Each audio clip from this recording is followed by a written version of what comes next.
Un responsable syndical est abattu à son domicile, peu de temps après un mouvement de grève des membres de son organisation.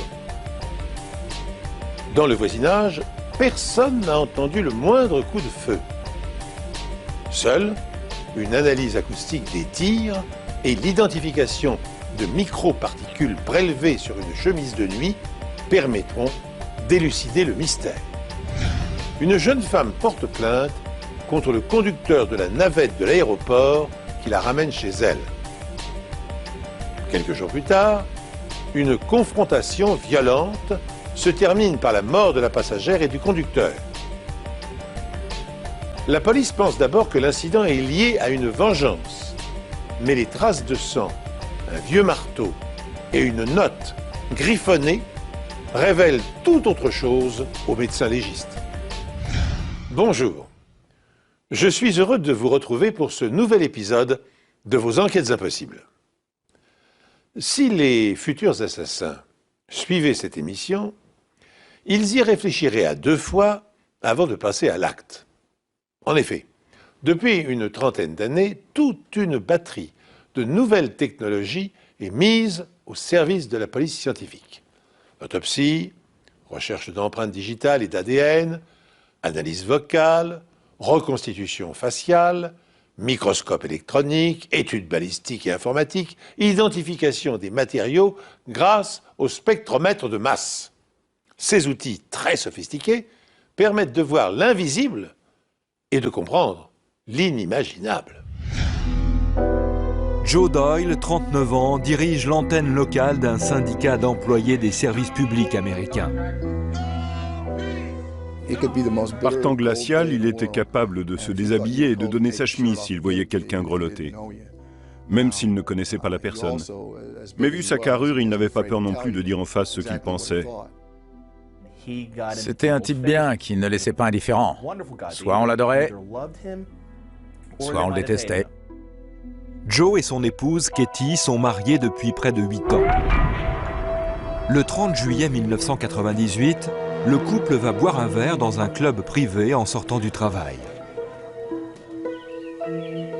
Tôt le lendemain matin, Katie appelle la police, affolée.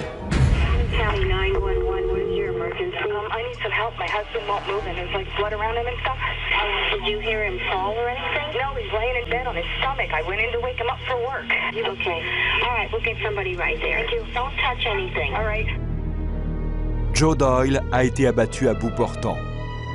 Un meurtre aux allures de règlement de compte. Lorsqu'on retrouve un cadavre avec 4 balles en pleine tête, la première question qui vient à l'esprit, c'est de savoir si la victime avait des ennemis, parce qu'évidemment, un tel crime n'est pas l'œuvre d'un ami. Aucune trace d'effraction n'est relevée sur la porte d'entrée. Par terre, la pince à billets de Joe est retrouvée vide. D'après Katie, elle contenait plus de 1 000 €. Dans ce type d'affaires, le premier suspect est toujours le veuf ou la veuve de la victime. Les mains de Katie seront analysées afin d'y déceler d'éventuelles traces de poudre dont la présence signifierait qu'elle a tiré. Le test se révélera négatif. Katie déclare à la police qu'elle et son époux sont rentrés chez eux après être allés dans un bar aux alentours de 20h30, qu'ils ont dîné et sont allés se coucher. Vers minuit, Katie aurait quitté le lit conjugal pour finir la nuit dans une chambre contiguë. Joe ronflait extrêmement fort. Elle n'en pouvait plus. Elle est restée allongée à ses côtés pendant environ 1 heure en essayant de trouver le sommeil. Mais elle a fini par craquer. Alors elle est partie dans la chambre d'à côté. En allant réveiller son mari le lendemain matin, Katie le trouve mort sous les couvertures. Katie est formelle, elle n'a entendu aucun coup de feu et tous ses voisins, sans exception, feront la même déclaration. Ce que je trouve particulièrement bizarre dans cette affaire, c'est que personne n'a entendu les coups de feu. Personne. Nous n'avions aucun élément sérieux suggérant que quelqu'un avait entendu des tirs cette nuit-là. Il est possible que le tireur ait utilisé un silencieux, peut-être un silencieux de professionnel intégré à l'arme. En remarquant la quantité de poussière au domicile des Doyle, la police se demande si elle ne tient pas là un moyen efficace de remonter jusqu'au meurtrier et de le confondre. Lorsqu'un meurtre se produit au sein d'un couple, l'attention de la police se porte en priorité sur le conjoint de la victime. En effet, les statistiques établissent qu'aux États-Unis, 56% des personnes interrogées disent connaître quelqu'un dans leur entourage qui a été impliqué dans une affaire de violence domestique. Pour autant, dans le cas qui nous intéresse, les membres de la famille et les amis de Joe Doyle s'accordent à penser que le couple était uni et qu'il faisait des projets d'avenir. La maison est en cours d'agrandissement et les projets ne manquent pas. Katie a affirmé à la police que Joe était l'homme de sa vie, qu'elle l'aimait plus que tout, qu'il filait le parfait amour, qu'ils avaient eu des relations sexuelles la nuit précédant le meurtre.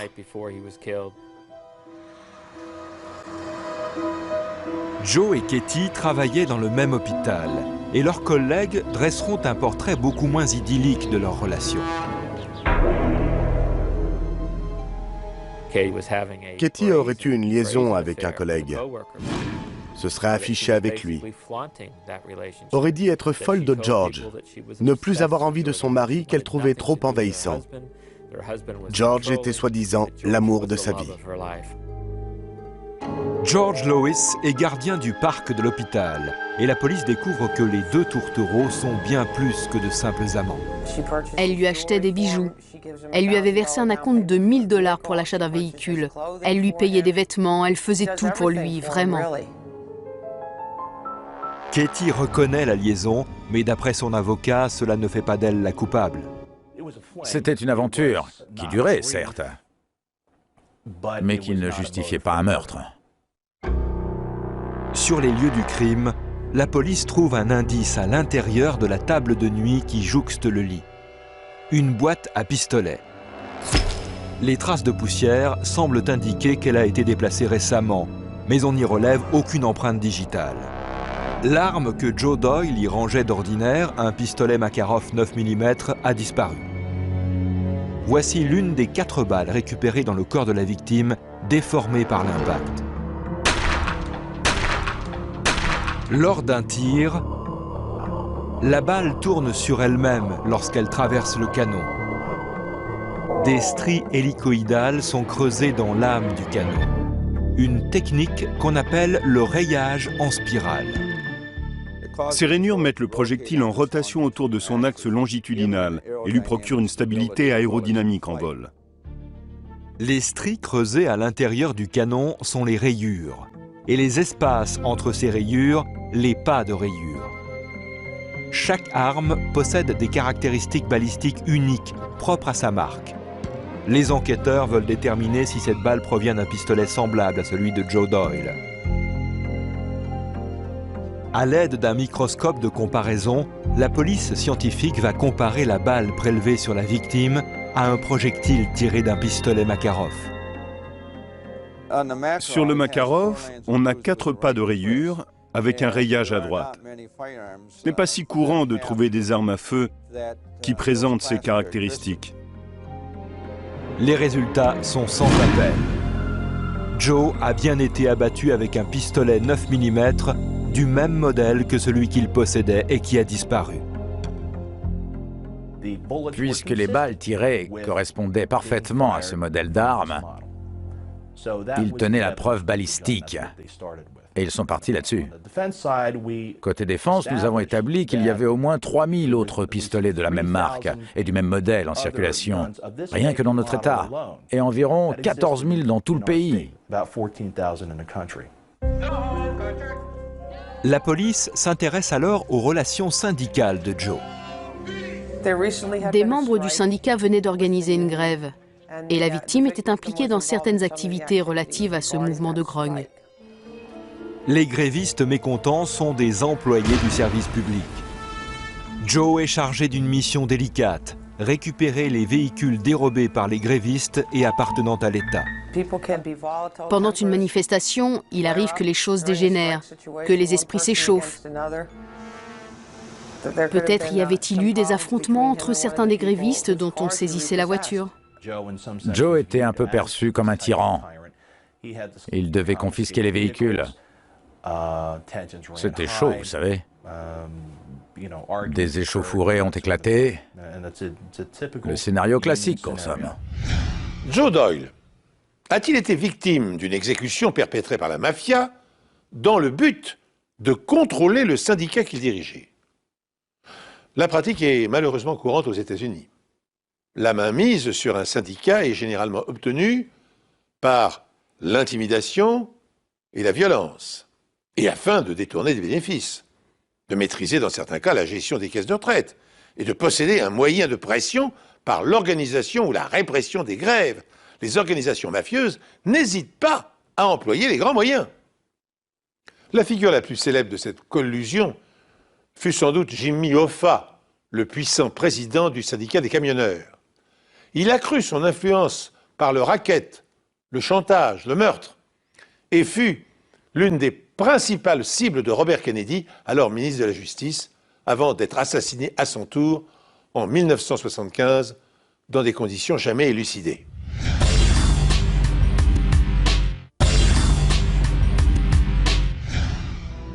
Parallèlement, Katie confie aux enquêteurs que son mari était investi dans une organisation caritative qui fait venir des enfants d'Irlande du Nord aux États-Unis pour y passer les vacances d'été. On a affaire à un homme qui a voyagé à l'étranger, dans une région du monde particulièrement chaude, théâtre d'actes terroristes et de conflits.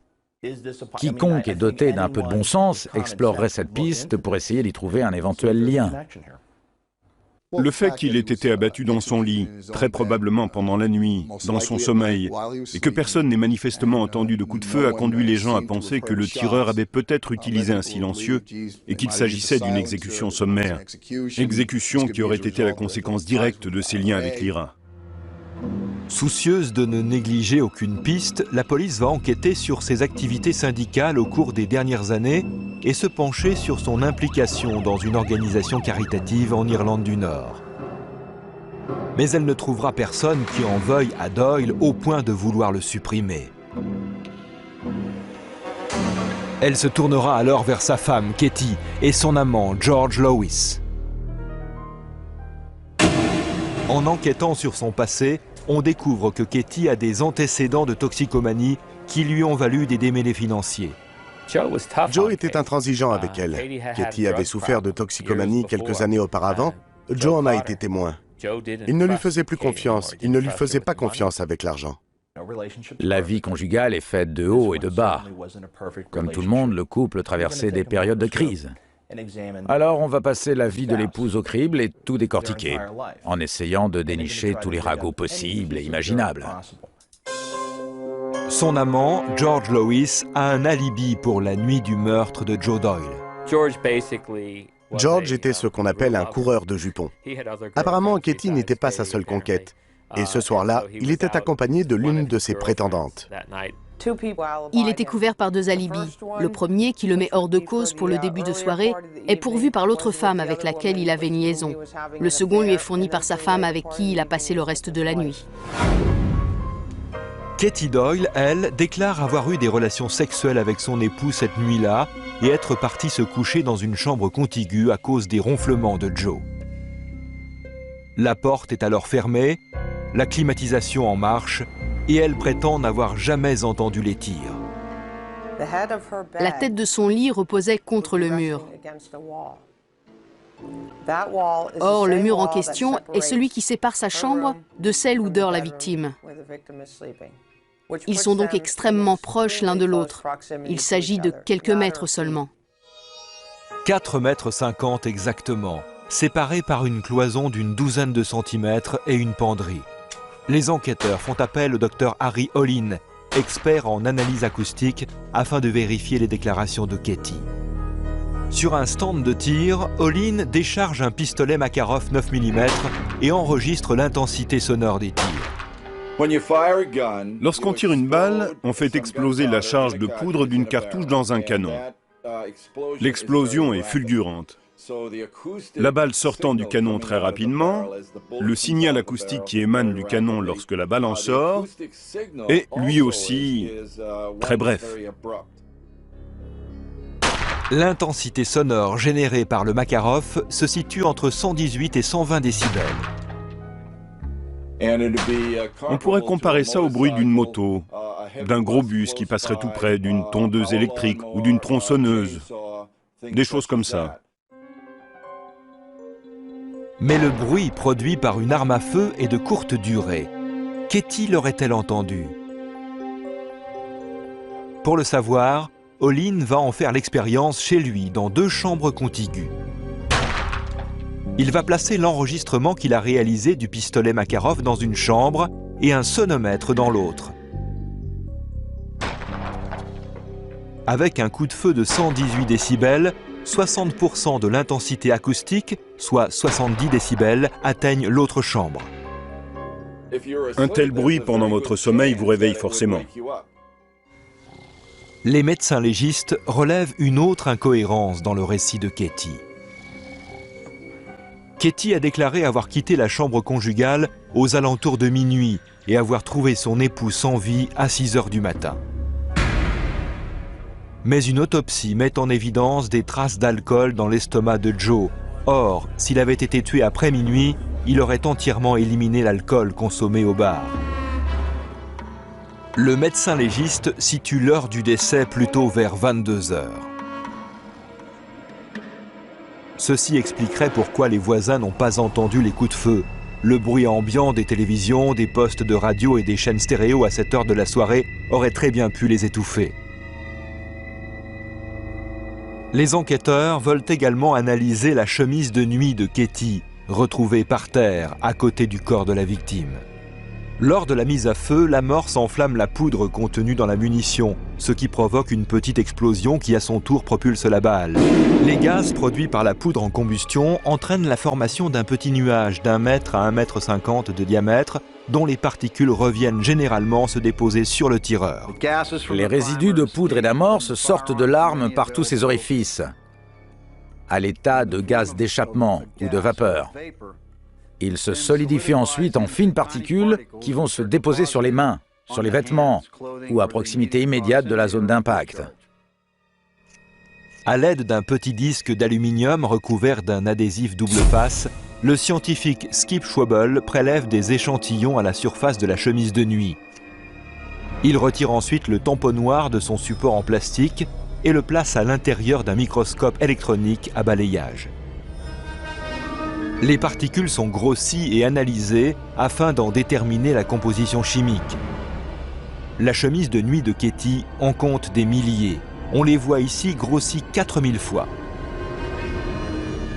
Ces particules sont constituées de plomb, d'antimoine et de barium, les composants chimiques de la poudre. On n'en trouve pas à l'état naturel dans l'environnement. L'amalgame de ces 3 particules est caractéristique du résidu de tir. Schwabel détecte également des traces de poudre sur la literie tout autour du corps. On va évidemment retrouver des résidus de tir sur le lit et tout ce qui se trouve dessus. Katie a déclaré qu'elle avait retiré sa chemise de nuit et qu'elle l'avait jetée sur le lit avant de quitter son mari pour aller se recoucher dans l'autre chambre. Elle ne se souvient pas de l'endroit précis où elle l'a jetée sur le lit. Il faisait nuit. Tout porte à croire que Katie Doyle a tué son mari. Ayant un amant auquel elle est attachée, elle possède un mobile. Elle a menti à la police en affirmant qu'elle et son mari s'étaient couchés peu après minuit, alors que le médecin légiste a établi l'heure du décès à 22 heures. Enfin, comment expliquer que des traces de résidus de poudre aient été retrouvées sur sa chemise de nuit si, comme elle le prétend, elle dormait dans une autre pièce?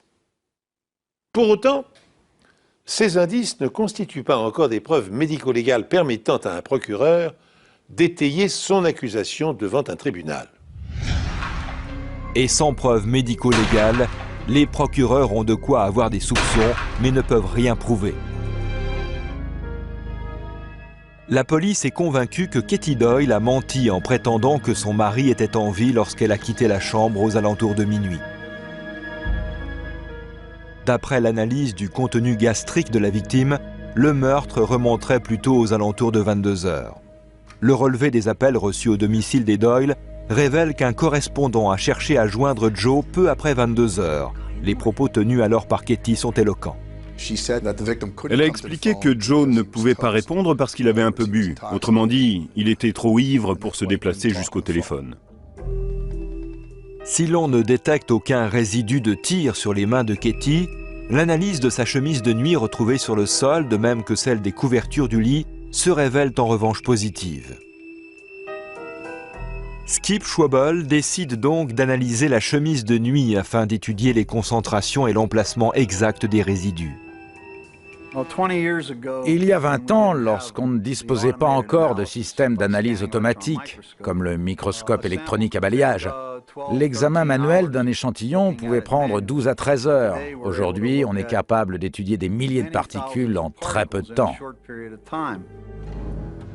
Les tests mettront en évidence de fortes quantités de résidus dans les régions droite et gauche du thorax, à l'endroit où l'on positionne habituellement une arme. La police tient là une pièce à conviction capitale. C'est cette chemise de nuit qui m'a permis de procéder à l'arrestation de l'épouse de la victime pour le meurtre de son mari.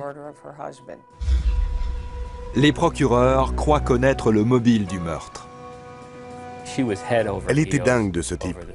Elle n'était plus intéressée par Joe, le cas classique de l'épouse qui veut s'affranchir des liens du mariage. Les preuves médico-légales montreront que Joe Doyle était couché avant 22 heures. Son avocat maintient que sa cliente est innocente, mais il n'a aucune idée de l'identité du meurtrier de Joe Doyle. Pourquoi s'acharne-t-on sur Katie? Parce que c'est la femme de la victime. Parce que la police ne veut pas sortir de l'enceinte familiale. Parce que c'est sa façon d'enquêter et que jusqu'à ce jour, elle n'a jamais cherché plus loin. Les enquêteurs affirment que les examens scientifiques ne laissent aucun doute quant à l'identité du tueur. Il est beaucoup plus difficile d'échapper à la justice aujourd'hui qu'il y a quelques années. Nous disposons maintenant de systèmes de mesure et de techniques de préparation bien plus élaborées. Nous sommes capables d'extraire des particules sur des vêtements, sur les mains d'un suspect, et cela ne vaut pas uniquement pour les résidus de tir. Sans Skip Schwabel et son travail d'analyse des microparticules prélevées sur la chemise de nuit qu'elle portait la nuit où les faits ont été commis, nous n'aurions certainement jamais eu suffisamment d'informations pour procéder à une arrestation, et encore moins obtenir une condamnation. Je préfère me fier à la science qu'aux hommes. La science, surtout lorsqu'on arrive à faire converger différentes mesures scientifiques vers le même suspect, est toujours capitale dans une procédure d'inculpation. Dans le fond, l'affaire est banale. Terriblement banale. Une femme se débarrasse d'un mari devenu encombrant dans l'espoir de refaire sa vie avec son amant. Bien sûr, me direz-vous, dans ce cas, le divorce offre une alternative moins radicale que de décharger un pistolet dans le crâne de son conjoint. C'est néanmoins la solution qu'a choisie Katie Doyle en laissant planer un doute sur une éventuelle exécution mafieuse. Malheureusement pour elle, les expertises de 4 spécialistes ont ruiné ses plans. Grâce à l'analyse balistique, il a été prouvé que le pistolet Makarov retrouvé à son domicile était celui utilisé pour tuer son mari. Le niveau sonore des coups de feu tirés dans la chambre conjugale ne pouvait pas ne pas la réveiller puisqu'il correspondait à celui du passage d'un train roulant à 80 km/h. Le contenu de l'estomac de son mari prouvait que sa mort était survenue à une heure où les voisins regardaient la télévision et non après minuit. Le bruit des détonations pouvait donc facilement se confondre avec celle de séries policières. Enfin, la meurtrière ignorait sans doute que les microparticules de poudre qui s'étaient déposées sur sa chemise de nuit seraient décelables à l'aide d'un microscope électronique à balayage. Comme je le disais en préambule de cette émission, pour le plus grand bien de la justice, les techniques médico-légales offrent aujourd'hui peu de possibilités aux criminels d'échapper à la vigilance des enquêteurs. Dans l'affaire que je vous propose de suivre maintenant, nous verrons comment une situation peut basculer. Comment les rôles endossés par les héros et les criminels peuvent parfois s'interchanger au fur et à mesure de la progression de l'enquête. Et le temps écoulé entre un meurtre et sa résolution ne fait strictement rien à l'affaire. En août 1995, Donna Winger, 32 ans, et sa petite fille Bailey atterrissent à l'aéroport de Saint-Louis après avoir passé une semaine en Floride chez les parents de la jeune femme. Roger Harrington, le conducteur de la navette qui les ramène chez elle, conduit de façon imprudente et dépasse les limitations de vitesse. Et il raconte qu'il entend des voix qui l'exhortent à tuer des gens. De retour chez elle, Donna couche par écrit les détails de l'incident. J'avais l'impression que ma vie, ainsi que celle de ma fille, était entre les mains d'un cinglé. Lorsqu'elle et son mari signalent l'incident à la Société des navettes, Roger Harrington est suspendu. Les Winger espéraient en avoir terminé avec Roger Harrington, mais ils avaient tort. Police de Springfield, quel est votre problème?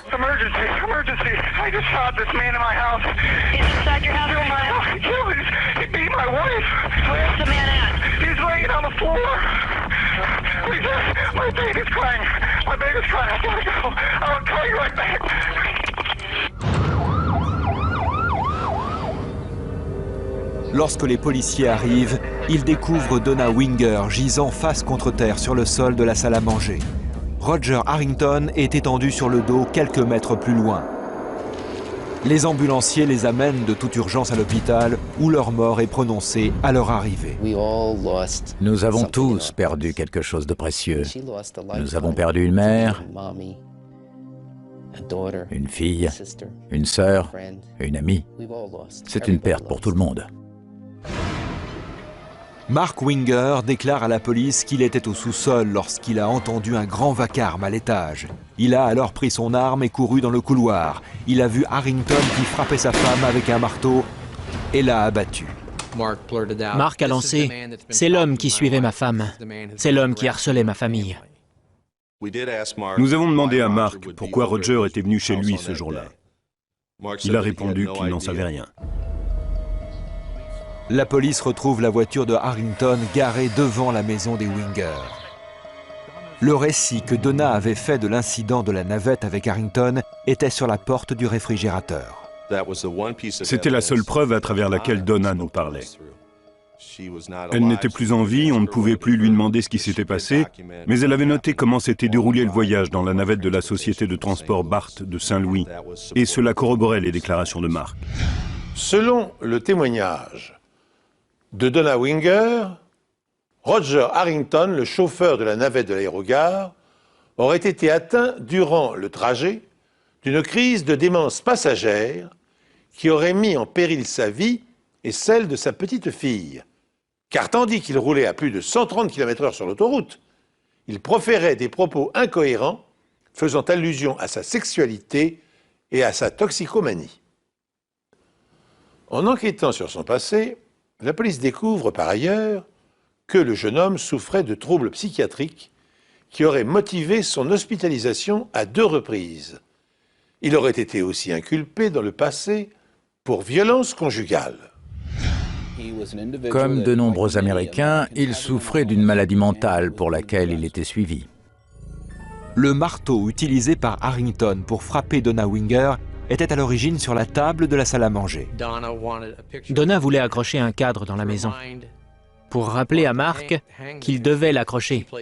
Elle avait placé le cadre et le marteau sur la table, de façon à ce qu'il s'en rappelle en les voyant. Sur la table étaient également posés le gobelet de café et le paquet de cigarettes de Harrington. La police suppose que ce dernier voulait se venger après la plainte des Winger. Il a tout de suite été établi que l'hypothèse la plus probable était qu'un individu souffrant de troubles mentaux avait agressé et puis tué Donna. Une fois l'enquête terminée, Mark Winger est considéré comme un héros pour avoir tenté de sauver sa femme. Non seulement il avait perdu son épouse adorée, mais il avait également dû abattre un homme en essayant de la protéger. Le journal publie une lettre écrite par Mark pour remercier la communauté de son soutien. Mais la famille de Roger Harrington refuse d'y croire. Je n'ai jamais, absolument jamais vu Roger faire preuve de violence envers quelqu'un. À l'hôpital pour enfants Joe DiMaggio d'Hollywood, en Floride, la famille de Donna Winger crée une salle de jeu à sa mémoire. We are making goodness from evil tonight. Mark Winger, thankfully, has straightened his life around, but only after many, many months of difficult adversities and tribulations. De retour à Springfield, dans l'Illinois, Mark Winger épouse la nourrice de sa fille, Rebecca Simic, et ensemble, ils ont 3 autres enfants. Bien que 4 années se soient écoulées, la meilleure amie de Donna Winger, Diane Schultz, ne s'est toujours pas remise. Elle souffre d'une dépression si grave qu'elle doit être hospitalisée. Elle subit une thérapie par électrochoc pour essayer d'améliorer son état. C'est certainement la mesure la plus extrême que l'on peut prendre pour essayer d'aller mieux. Elle prenait de très nombreux médicaments et son état ne s'améliorait pas. Un jour, elle a dit à son médecin, « Voilà ce que je sais. C'est ça qui me ronge. C'est ce que je sais. » Et son médecin lui a répondu qu'il fallait qu'elle en parle à quelqu'un. Son témoignage est accablant. Diane nous a avoué qu'elle avait eu une liaison avec Mark Winger, avant et après les meurtres. Diane leur dit que sa dépression est due à ses soupçons concernant la mort de Donna. Le mobile était qu'il voulait se séparer de Donna. Et Diane pensait, parce que des bagues avaient été achetées, qu'à un moment ou à un autre, ils se marieraient. Mais après la mort de Donna, Mark n'épouse pas Diane comme elle l'espérait. Au lieu de cela, il épouse la nourrice de sa fille. Bien évidemment, Mark dit qu'elle a tout imaginé, qu'elle a tout fabriqué de toutes pièces. C'est un mensonge. Un moyen de se venger parce qu'ils ne sont plus ensemble. C'est elle la maîtresse et conduite. Des reçus d'hôtel et des relevés téléphoniques viennent confirmer les déclarations de Diane concernant la liaison. Et les policiers sont devant une autre contradiction. Mark Winger a déclaré aux policiers qu'il avait tiré 2 balles sur Roger Harrington. Mais une voisine a signalé qu'il y avait eu une pause d'environ 5 minutes entre les 2 coups de feu. L'enregistrement de l'appel d'urgence de Mark Winger à la police confirme ces dires.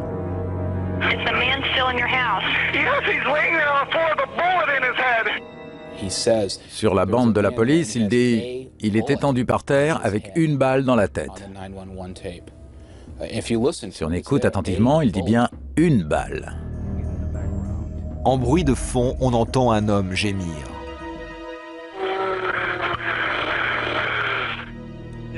Serait-il possible qu'alors que Mark Winger est au téléphone, il se rende compte qu'Harrington est toujours vivant, raccroche et tire une 2e fois sur le jeune homme?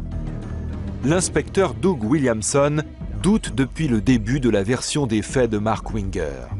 Mais à ce moment-là, ses supérieurs ne sont pas de cet avis et l'affaire est classée. Le jour même du meurtre, et pendant les semaines, voire les mois qui ont suivi, la plupart des policiers qui étaient sur les lieux pensaient que les déclarations de Mark étaient vraies. Pour les experts médico-légaux, une scène de crime peut se lire comme un livre. De quelle manière le ou les cadavres sont-ils disposés dans la pièce? Les corps ont-ils été déplacés ou retournés? Quelles sont les formes des taches de sang et des éclaboussures? Si le crime a été commis avec une arme à feu, à quel endroit les douilles sont-elles retombées sur le sol? Y a-t-il des traces de pas? Dans quelle direction se dirigeait-il? À l'ensemble de ces observations s'ajouteront plus tard les études balistiques, l'autopsie des cadavres, les analyses sanguines et toxicologiques. À partir de cette masse d'observations, les enquêteurs tenteront de reconstituer le déroulement du ou des homicides. Pour l'heure, un premier détail intrigue l'inspecteur en charge de l'enquête.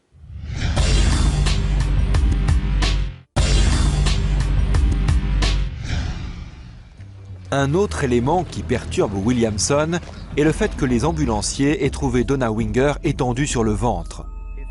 Si Mark a pris sa femme dans ses bras comme il l'affirme, pourquoi l'avoir étendue face contre terre? Dans le dossier sur cette affaire se trouvent 3 photographies de la scène du crime prises avant que les victimes ne soient emmenées à l'hôpital. La position des corps ne correspond pas à la description de Mark. Lorsqu'on regarde les photos, la tête de Roger est orientée dans la même direction que celle de Donna.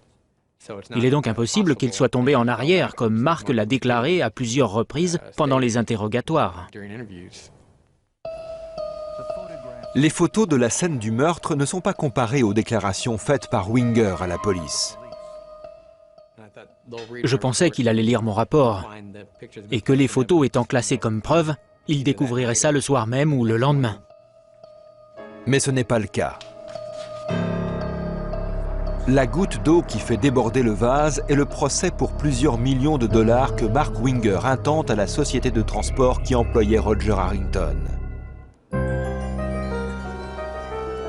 4 ans après les meurtres, la police de Springfield dans l'Illinois examine de plus près ce qui s'est réellement passé ce jour-là entre Mark Winger, Roger Harrington et Donna Winger.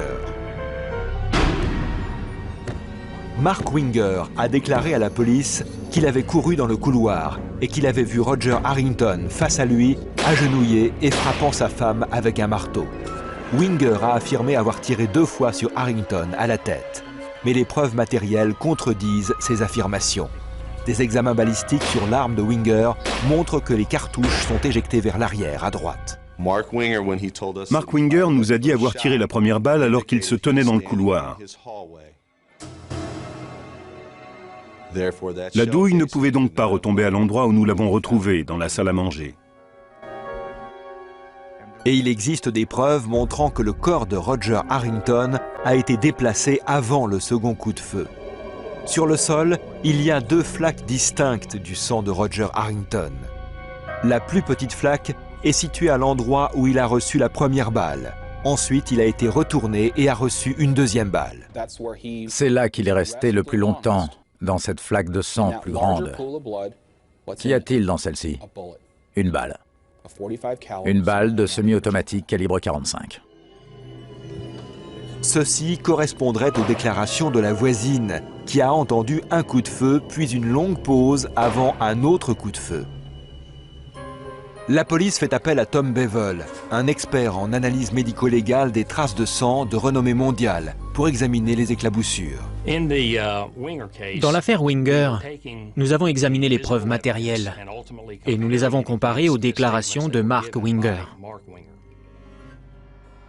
D'abord, si Roger Harrington avait frappé Donna Winger, on aurait trouvé des traces du sang de la jeune femme sur son t-shirt. Mais le seul sang retrouvé sur le t-shirt d'Harrington est le sien. Ensuite, l'affirmation de Winger, selon laquelle Harrington serait tombé en arrière après avoir été abattu, non seulement ne coïncide pas avec les photos de la scène du crime, mais est même physiquement impossible. Il aurait fallu qu'il fasse un salto arrière, qu'il l'évite, ou qu'il fasse littéralement un numéro de cirque pour que son corps retombe dans la position que Mark avait décrite, orienté dans la même direction que celui de Donna. Nous sommes dans la réalité, pas au cinéma. Lorsque des gens sont abattus au cinéma, dans les films très violents, ils sont projetés en arrière. Leur corps tout entier est propulsé dans les airs. Enfin, les éclaboussures de sang prouvent que la personne qui a frappé Donna Winger l'a fait d'un endroit tout à fait différent de celui décrit par Mark. Lorsqu'une personne est frappée avec un objet, il y a des projections de sang. Du sang est projeté dans la direction où le coup est porté. S'il y a un objet assez proche, celui-ci sera éclaboussé. Un mur, par exemple. Si le coup est très violent, il peut éclabousser le plafond. Les projections du sang de Donna sur les murs et le plafond montrent qu'elle a traversé le couloir en direction de la salle à manger, s'est arrêtée et s'est retournée vers la porte d'entrée comme si elle voulait s'enfuir. Elle a été frappée par derrière. Une projection allongée du sang de Donna, identifiée comme la tache numéro 7, a été retrouvée sur la manche droite de Mark Winger. Bevel affirme que cela prouve que pendant l'agression, Mark Winger se tenait plus près de Donna qu'il ne l'a déclaré. Ce qui rend plus cohérent le fait que ce soit lui qui ait porté les coups et non Harrington. L'analyse des traces de sang utilise le dessin des éclaboussures pour reconstituer l'acte qui les a provoquées. Par exemple, quand une goutte de sang frappe une surface, La forme de la marque indique la direction dont elle provenait et la force à laquelle elle a été projetée. Par exemple, le sang qui goutte d'une faible hauteur forme des gouttes larges et circulaires sur le sol, alors que le sang violemment projeté produit des gouttes plus petites. Si elle frappe obliquement une surface, elle dessine une traînée pointant vers la source. Si le dessin que forment les taches de sang est clair sur les murs, le sol et le plafond, les enquêteurs peuvent analyser chaque marque pour déterminer où se trouvait l'agresseur et où était la victime quand les coups lui ont été portés. À ce stade de l'enquête, les policiers estiment que Mark Winger correspond davantage au profil du meurtrier que Roger Harrington, le chauffeur de la navette de l'aérogare. Un autre indice capital va conforter cette hypothèse. La police retrouve la preuve que Mark Winger avait invité Roger Harrington à passer chez lui ce jour-là. Les colocataires d'Harrington déclarent aux enquêteurs que Mark Winger a appelé le jeune homme chez lui, lui a donné son adresse et une heure de rendez-vous, 16h30. Une note est retrouvée dans la voiture de Harrington, corroborant leur témoignage. Elle indique l'adresse des Winger et l'heure, 16h30. La famille de Roger Harrington espère qu'un tribunal pourra innocenter leur fils et accuser l'homme qu'ils ont toujours cru responsable de la mort de Donna Winger. Je pense que Mark Winger est un individu froid, calculateur et arrogant. En 1995, les enquêteurs font de Mark Winger un héros pour avoir abattu un intrus qui, selon lui, s'en prenait à sa femme. 4 ans plus tard, les opinions ont radicalement changé. Et Mark Winger est accusé des meurtres de Roger Harrington et de sa propre femme, Donna. C'est tout à fait le genre d'intrigue qu'un écrivain aimerait inventer. Comme on le dit souvent, la réalité dépasse la fiction. Et cette affaire est digne des meilleures intrigues policières. Le mobile était en partie financier. Donna avait une assurance vie d'un montant supérieur à 150 000 € et Mark traînait également la société de navette en justice. Il a fait l'erreur d'être un peu trop gourmand. Il avait le crime parfait et il a tout gâché. Parce qu'il a voulu essayer d'obtenir encore plus d'argent. Et la maîtresse de Mark, Diane Schultz, déclare au procureur que Mark ne voulait plus de Donna comme épouse. L'étrange voyage de Donna dans la navette de Roger Harrington offre à Mark la machination parfaite dont il avait besoin pour commettre un meurtre. Si l'on en croit Diane, dès que Mark a appris ce qui s'était passé, il a su que c'était l'homme qu'il lui fallait. Alors il a mis les choses en marche pour le faire pénétrer dans la maison. Des preuves ont montré qu'après qu'Harrington a été suspendu, Mark l'a appelé, l'invitant à passer chez lui pour régler cette affaire à l'amiable. Harrington est venu à 16h30, l'heure qu'il avait inscrite sur sa note avec son gobelet de café et ses cigarettes. Ce ne sont pas vraiment les armes d'un tueur psychotique. Les procureurs pensent que Mark Winger a amené Harrington jusqu'au réfrigérateur, peut-être pour lui montrer la lettre de Donna. Il a ensuite sorti son arme, ordonné à Harrington de se mettre à genoux et lui a tiré une balle dans la tête. La voisine a entendu le coup de feu. Et Donna aussi. Elle s'est retournée vers la porte d'entrée. Mark l'a frappée avec le marteau, provoquant les projections de sang dans un endroit qui ne correspond pas à ce qu'il a dit à la police. Puis il appelle la police. Mais durant cet appel, Winger se rend compte qu'Harrington est toujours en vie.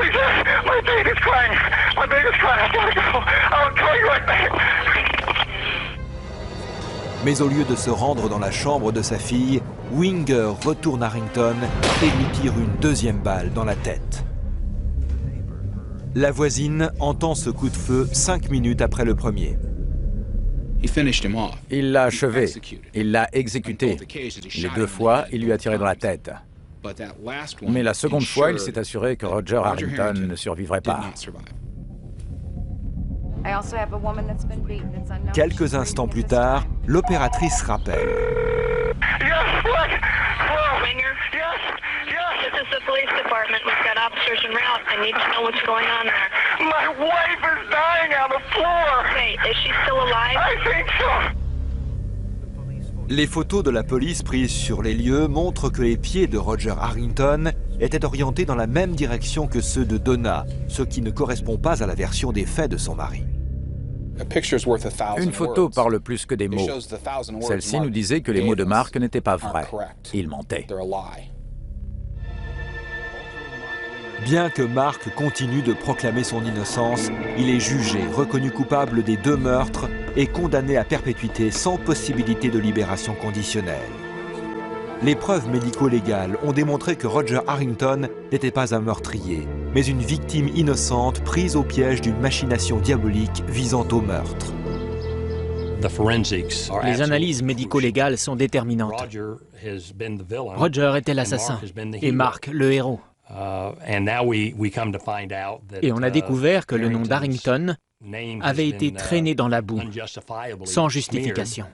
Roger n'était pas quelqu'un de violent. Ce n'était pas un maniaque à tendance meurtrière comme Mark l'a décrit.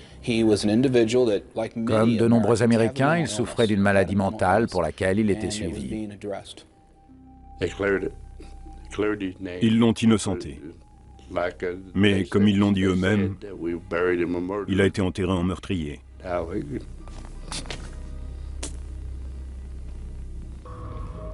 Comme je le dis très souvent, la beauté des preuves médico-légales, la beauté d'une empreinte digitale, la beauté de l'ADN, c'est qu'elles n'ont pas d'intérêt, de préjugés ou de mobiles. Elles sont ce qu'elles sont. Et la constance des preuves médico-légales dans cette affaire a permis de dénoncer les autres preuves. Elles ont permis de montrer aux juges, au jury, à notre communauté, ce qui s'était réellement passé. Et j'étais reconnaissant de les avoir. Oui, merci à vous, Tom Bevel. Et j'espère un jour pouvoir vous rencontrer. Accusé d'avoir commis un double homicide avec préméditation, Mark Winger a été arrêté, jugé et condamné à purger une peine d'emprisonnement à vie et incompressible. Son plan machiavélique consistait à profiter de la faiblesse mentale d'une tierce personne pour lui faire endosser la responsabilité de l'assassinat de son épouse. Son stratagème a fonctionné pendant 4 ans. Le temps pour lui d'épouser la babysitter de sa fille, de lui faire 3 enfants, de convoiter l'assurance vie souscrite par sa femme et de percevoir éventuellement des dommages et intérêts de la société de transport, responsable, selon lui, d'avoir mis la vie de sa femme en danger. Le cynisme de certains meurtriers ne connaît pas de limite. C'est sur cette note bien sûr peu réjouissante que se termine cette émission. Merci de nous rester fidèles. Rendez-vous bientôt sur cette antenne pour un nouvel épisode de vos Enquêtes Impossibles.